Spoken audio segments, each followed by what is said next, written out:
Mga ka-Republic, isang magandang balita ang bumulaga sa ating lahat. Maglalaro na raw para sa Gilas Pilipinas si Quintin Millora Brown matapos maplantsa ang gusot sa pagitan ng dalawang kampo.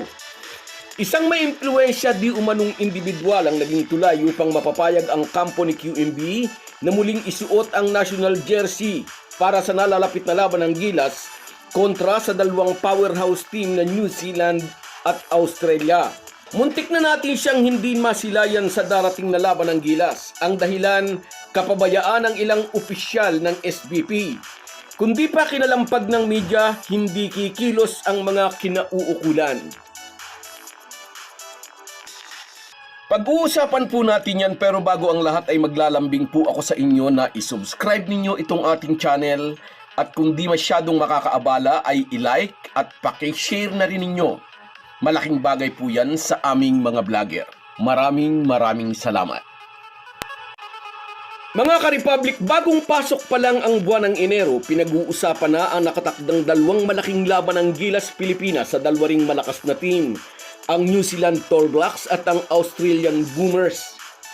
Excited ang mga Gilas fans kasi nga umasa tayong lahat na magkakaroon ng matibay na frontline ang ating national team sa pagpasok ni Kai Sotto at Quintin Millora Brown. Pero nag-beg off si Kai Sotto dahil hindi pa raw ito 100% healthy. Hindi bale, nariyan pa naman si Quintin Millora Brown. May malakas pang makakasangga sina Junmar Fajardo at AJ Edu para harapin ang malalaki at matatangkad na Tall Blacks at Boomers. Pero nanlumunga tayong lahat nang sabihin ni Tim Cone, hindi na rin daw makakasama sa Gilas si Quintin Millora Brown. He just choose not to come, sabi ni CTC. Nakinontra naman ang mga handlers ng former UP Maroon bigman. Sinabi ko na ito sa ating content kahapon, inulit ko lang ngayon para maging malinaw. May rason kung bakit ayaw maglaro ni QMB sa second window. Binigyan daw sila ng SBP ng take it or leave it offer. Offer na mas mababa raw kaysa sweldong ibinigay sa kanya nang una siyang maglaro sa first window kontra sa kupunan ng Guam. Sabi tuloy ng mga Gilas fans, pera-pera na lang ba ang usapan? Wala na ba yung patriotism o puso para sa bayan? Parang dito rin nakabase ang pakikipagnegosasyon ng ating mga SBP official. Inaasahan nilang magiging mapagbigay ang ating mga player dahil sa pagmamahal sa bayan.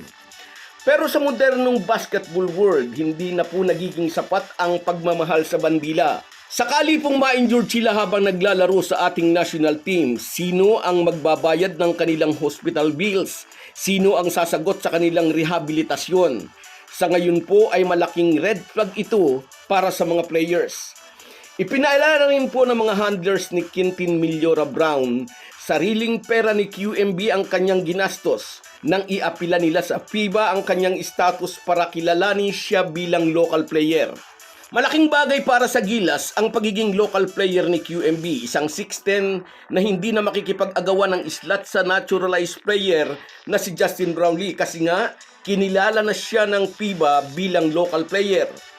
Pero nang mapabalitang hindi nga ito maglalaro sa second window, laglag ang balikat ng maraming Pinoy.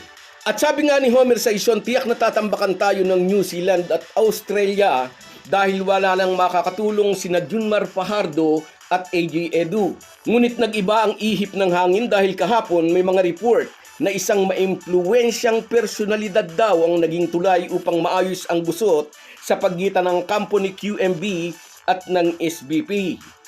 Hindi po pinangalanan kung sino ang maimpluwensyang individual na ito, ngunit maraming nag-iisip at nag-aakala na posibleng si Al Francis Chua raw ito.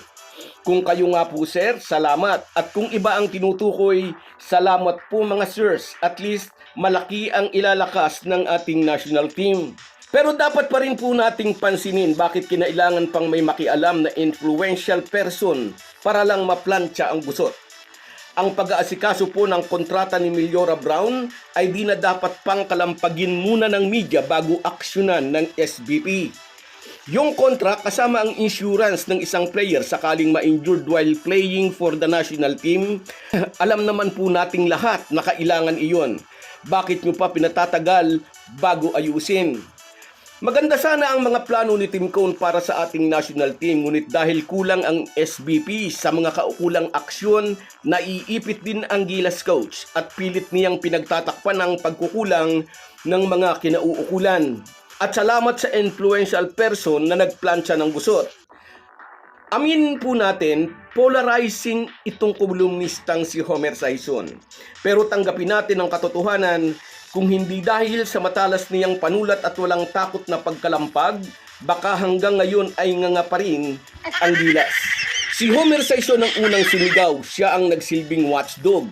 Siya ang nagbulgar ng mga problema sa kontratang iniaalok kay Quintin Millora Brown. Bakit kailangan pang kalampagin kayo ng media, partikular si Homer Saison, bago kayo gumalaw? Kumikilos lang kayo pag napapahiya kayo sa publiko. Masakit na katotohanan ito pero kailangan nating tanggapin. Isang polarizing sports columnist pa ang nagtuturo sa inyo kung paano dapat gawin ang trabaho. Sa totoo lang, hindi ko rin po gusto ang kolumnistang ito dahil Ginebra hater ito. Pero sa paksang ito na ibinulgar niya sa social media, nagustuhan ko ang kanyang ginawa dahil naging daan ito para maliwanagan ang publiko sa kaso ni Quintin Millora Brown. So guys, yan lang muna. Hanggang sa muli. Kahit gaano po tayo kabisi, ay huwag po nating kalimutan ang ating buhay espiritual. Lagi po tayong magpasalamat sa bawat araw na dagdag sa ating buhay. Malaki po ang maitutulong ng pananalangin araw-araw.